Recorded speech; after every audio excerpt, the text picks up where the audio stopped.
நல்லா இருந்தது. Screen play ஸ்லோவா இருந்தது. But movie was good. DQ acting படம் எப்படி இருக்கு? ஓகே, நல்ல movie. Screenplay was very good. Performance எப்படி இருக்கு? Performance top notch. National award കൂടെ கிடைக்கும். ഭയങ്കര ആക്ടിങ് കേട്ടോ, പറയാതിരിക്കാൻ പറ്റില്ല. ഭയങ്കര രസമായിട്ടുണ്ട്. ഓക്കെ, ദുൽഖറിന്റെ ആക്ടിങ് എടുത്ത് പറയണം. നടി പലപ്പോഴും രശ്മിയെ പോലെ തോന്നി. ഭയങ്കര രസമായിട്ടുണ്ട്. വിജയ് ക്യാരക്ടർ രണ്ടുപേരും നന്നായിട്ട് ചെയ്തിട്ടുണ്ട്. നല്ല ദുൽഖറിന്റെ പടം ക്ലാസ് ആയിരുന്നു. എന്താ വേറെ ഇഷ്ടപ്പെട്ട പടത്തില് ദുൽഖറിന്റെ അഭിനയം? വേറെ എന്താണ് എടുത്ത് പറയാനായിട്ടുള്ള? സ്റ്റോറി നമ്മളിപ്പോൾ ഒരു ഈഗോ ക്ലാഷ് ആയിരുന്നു പ്രതീക്ഷിച്ചായിരുന്നു. അത് തന്നെയാണ്. പക്ഷെ എന്നാലും കുറച്ചുകൂടെ ത്രില്ലർ റേസ് കണ്ടിരിക്കും. പക്ഷേ ഇപ്പോൾ ഒരു മാസം വലിയ ഇതായിട്ട് പ്രതീക്ഷ ഒന്നും ഇത് പടം ഇഷ്ടപ്പെടണമെന്നില്ല. ദുൽഖർക്ക് എങ്ങനെയുണ്ട്? എങ്ങനെയുണ്ട് പടം? കുഴപ്പമില്ല, നല്ല പടമാണ്. ദുൽഖറിന്റെ പെർഫോമൻസ് വേറെ ലെവലാണ്. ഞാൻ ഭാഗ്യശ്രീ ബോസും നന്നായിട്ട് ചെയ്തു. ഓക്കെ, ഒരു തിയേറ്റർ എക്സ്പീരിയൻസ് ഒക്കെ എങ്ങനെ ഉണ്ടായിരുന്നു? അഭിനയവും ഒരു പീരിയഡ് പടമാണ്. അപ്പൊ കുറെ ബ്ലാക്ക് ആൻഡ് വൈറ്റ് സീൻസ് ഉണ്ട്. അപ്പൊ അതൊക്കെ ഓടി വണ്ണിൽ കാണുമ്പോൾ നല്ല രസമുണ്ട്. അപ്പൊ ഡെഫിനറ്റ്ലി എക്സ്പീരിയൻസ് ആണ്. എസ്പെഷ്യലി ദുൽഖറിന്റെ പെർഫോമൻസ് കാണാനാണെങ്കിൽ തിയേറ്ററിൽ തന്നെ കാണും. ദുൽഖറിന്റെ ആക്ടിങ് ആയിരുന്നു. എടുത്തു പറയാനായിട്ടൊന്നുമില്ല, അറിയാവുന്ന കഥയാണ്. കേട്ടിട്ടുണ്ട്, ഞാൻ കഥയെ കേട്ടിട്ടുണ്ട്. മൊത്തത്തിൽ കണ്ടിരിക്കുന്ന പടമാണോ? കണ്ടിരിക്കും. കുറച്ച് സെക്കൻഡ് ഹാഫ് ഒരു സെറ്റിന്റെ അകത്താണ് കുറച്ച് ലാഗ് ഉണ്ട്. പെർഫോമൻസ് വൈസ് എല്ലാവരും എങ്ങനെയുണ്ട്? ദുൽഖർ അടിപൊളിയാണ്.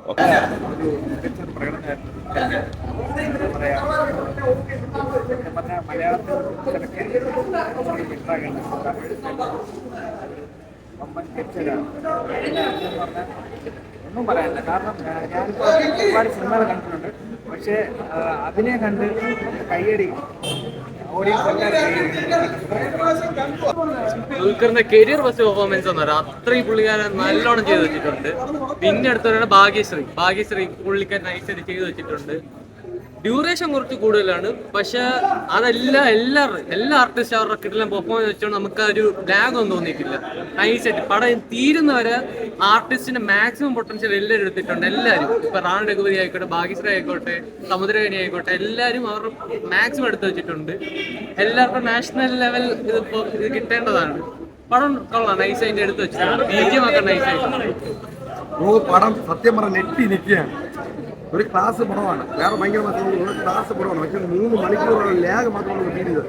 എന്നിരുന്നാൽ പോലും ദുൽഖറിന്റെ പെർഫോമൻസ് എൻ്റെ റിവ്യൂവിൽ വന്ന കാര്യങ്ങളെല്ലാം ഒരുപോലെ തന്നെ. പെർഫോമൻസിൽ ആർക്കും ഒന്നും പറയണ്ട. നടുപ്പ് ചക്രവർത്തി തന്നെയാണ്.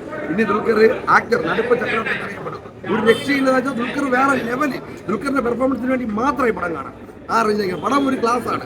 വേറെ സംഭവങ്ങളോ കാര്യങ്ങൾ എന്നിരുന്നാൽ പോലും നടുപ്പ് ചക്രവർത്തി ദുൽഖർ വേണ്ടി മാത്രം. ഇതിനെ മോശം പറഞ്ഞ ഒരു മാസം അങ്ങനെ എങ്ങനെ പടം കാണാൻ അറിഞ്ഞുകൂടാത്ത കുറെ അലവലാതികൾ ഈ പടം മോശം പറയും.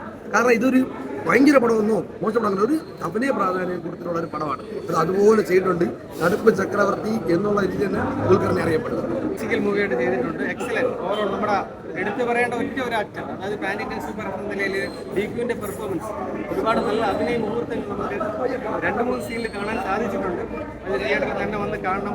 സമുദ്രകനി സൂപ്പർ നല്ല നന്നായിട്ട് ചെയ്തിട്ടുണ്ട്. നമുക്ക് എക്സ്പെക്ടേഷനിൽ അത്ര വരാൻ പോയത് ഒരാളാടെ മാത്രമേ ഉള്ളൂ. ചെറിയ കോമിക് ക്യാരക്ടർ എന്ന നിലയിൽ നമുക്ക് ഫീൽ ചെയ്യുന്നുണ്ട്. സ്ലോ ബേസ് ആണ്, പക്ഷേ പടം നല്ല രീതിയിൽ കത്തുന്നുണ്ട്. നല്ല കിടിലം പടം. ഓവറോൾ കിടിലം പടം എന്ന് പറഞ്ഞാൽ നന്നായിട്ട് വന്ന് കാണേണ്ട പടമാണ്. ലെങ്തി എന്ന് ഫീൽ ഒന്നുണ്ട്. സ്ലോ മൂവിയാണ്. എന്തുകൊണ്ടാണ് അത്ര ലെങ്ത് എന്ന് ക്ലൈമാക്സ് നമുക്ക് മനസ്സിലാവും. അത്രത്തോളം നല്ല രീതിയിൽ നമുക്ക് എഫക്റ്റീവായിട്ടുള്ള പടം. പുള്ളിയുടെ അഭിനയം കൊള്ളാം. അല്ലാതെ സ്റ്റോറി വൈസ് നോക്കുകയാണെങ്കിൽ പടം സക്സസ് അല്ല. പടം ബ്ലോക്ക് ബസ്റ്റർ അങ്ങനത്തെ അടിക്കത്തില്ല. ജസ്റ്റ് പുള്ളിയുടെ അഭിനയം മാത്രം കണ്ടിരിക്കാം. അല്ലാതെ വലിയ കഥ എന്നുള്ള രീതിക്കൊന്നും പടമില്ല. പിന്നെ പുള്ളി സമുദ്രക്കരിയും റാണയൊക്കെ നല്ല റോളാണ് കിട്ടിയേക്കുന്നത്. പിന്നെ ആ നടി പേരറിയത്തില്ല, പക്ഷെ പുള്ളി നല്ല രീതിക്ക് ചെയ്തിട്ടുണ്ട്. അതിൽ പടം തിയേറ്റർ സക്സസ് ആയിരിക്കത്തില്ല. ജസ്റ്റ് പുള്ളിയുടെ അഭിനയം കിട്ടില്ലേ. റിയൽ ലൈഫ് സ്റ്റോറി ഇൻസ്പയർ ചെയ്തിട്ടാണ് കണ്ടാൽ അറിയാം. പക്ഷേ ദുൽഖർ നന്നായിട്ട് ചെയ്തിട്ടുണ്ട്. പെർഫോമൻസസ് ആണെങ്കിലും ഷേക്സ്പിയറിന്റെ മ്യൂസിക് ആണെങ്കിലും ഇതെല്ലാം നന്നായിട്ട് വന്നിട്ടുണ്ട്. എനിക്ക് പേഴ്സണലി ഭയങ്കര ഇഷ്ടപ്പെട്ടു. ഇതൊരു എല്ലാവർക്കും അറിയാനുള്ള ഒരു പീരിയോഡ് ഡ്രാമ സിനിമയാണ്. പോയ കാലഘട്ടത്തിൽ സൗത്ത് ഇന്ത്യൻ ഫിലിം ഇൻഡസ്ട്രിയിൽ പ്രത്യേകിച്ച് ഒരു തെലുങ്ക് തമിഴ് ആ ഒരു ബാക്ക് ഡ്രോപ്പിനാണ് ഒരു സിനിമ എടുത്തിരിക്കുന്നത്. കൂടുതൽ ഇതിപ്പം ബൈലിംഗലായിട്ടാണ് അവർ എടുത്തിരിക്കുന്നത്. അപ്പം ഇതിൽ കൂടുതൽ ഒരു തമിഴ് പശ്ചാത്തലത്തിലാണ് പറഞ്ഞു പോകുന്നത്. തുടക്കത്തിൽ ഒരു NTRന്റെയും അല്ലെങ്കിൽ എല്ലാവർക്കും ഒരു ട്രിബ്യൂട്ട് സീൻ പോലെ കൊടുക്കുന്നുണ്ടെങ്കിലും ഒരു നടൻ്റെ തന്നെ ലൈഫിൽ കൂടെ തുടക്കം എങ്ങനെയായിരുന്നു, അദ്ദേഹത്തിൻ്റെ ലൈഫിൽ എന്ത് സംഭവിച്ചു, അദ്ദേഹത്തിൻ്റെ ആക്ടിങ് കരിയറിൽ എന്ത് സംഭവിച്ചു, എന്തെങ്കിലും ഒരു ട്വിസ്റ്റ് അദ്ദേഹത്തിന്റെ ജീവിതത്തിൽ സംഭവിച്ചിട്ടുണ്ട്. ഈ കാര്യങ്ങളെല്ലാമാണ് സിനിമ ഉടനീളം പറഞ്ഞു പോകുന്നത്. കൂടുതലും DQവിലാണ് ഒരു ഇമ്പോർട്ടൻസ് വരുന്നതെങ്കിലും ഭാഗ്യശ്രീ പോർഷ അവർ നല്ല രീതിയിൽ തന്നെ ഈ ഒരു രംഗങ്ങളെല്ലാം ഫുൾ ഓഫ് ചെയ്തിട്ടുണ്ട്. അവരുടെ ഒരു ഇപ്പം സിനിമ പ്രമേയമാക്കി വരുന്ന ഒരു സിനിമ ആയതുകൊണ്ട് സിനിമയ്ക്കുള്ളിലെ സിനിമയും എന്നാൽ അവരുടെ റിയൽ ലൈഫിൽ നടക്കുന്ന കാര്യങ്ങളും ഈ രണ്ടും കൂടെ ബ്ലെൻഡ് ചെയ്താണ് കൊണ്ടുപോകുന്നത്. ഫസ്റ്റ് പാർട്ടിൽ കുറെ കൂടി ഒരു സിനിമ ഒരു പ്രമേയം സിനിമയും കാര്യങ്ങളാണെങ്കിൽ സെക്കൻഡ് ലൈഫ് അവരുടെ റിയൽ ലൈഫിൽ നടക്കുന്ന കാര്യങ്ങളിലാണ് ഈ ഒരു സിനിമ കൊണ്ടുപോകുന്നത്. സിനിമ തുടക്കം മുതൽ തന്നെ ആദ്യത്തെ അരമണിക്കൂർ ഭയങ്കര ബ്രില്യൻ്റ് ആയിട്ട് എനിക്ക് തോന്നി. കാരണം ഓരോ രംഗങ്ങളൊക്കെ എക്സ്പ്ലെയിൻ ചെയ്ത് ഒരു സിനിമ സെറ്റിൽ ആക്ച്വലി നടക്കുന്ന കാര്യങ്ങളൊക്കെ അവർ ചെയ്ത് വളരെ നന്നായിട്ട്. പക്ഷേ പിന്നീട് അങ്ങോട്ട് ഒരു സിനിമയുടെ മൂഡ് ക്രിയേറ്റ് ചെയ്ത് പോവുകയാണെങ്കിൽ ഓക്കെ നമുക്കത് കണ്ടിരിക്കാം. പക്ഷേ ചിലർക്ക് അത് ഭയങ്കര ലാഗായിട്ട് തോന്നാൻ സാധ്യതയുണ്ട്. കാരണം നല്ല രീതിയിലുള്ള ഒരു എഴുച്ചിലും കാര്യങ്ങളാണ്.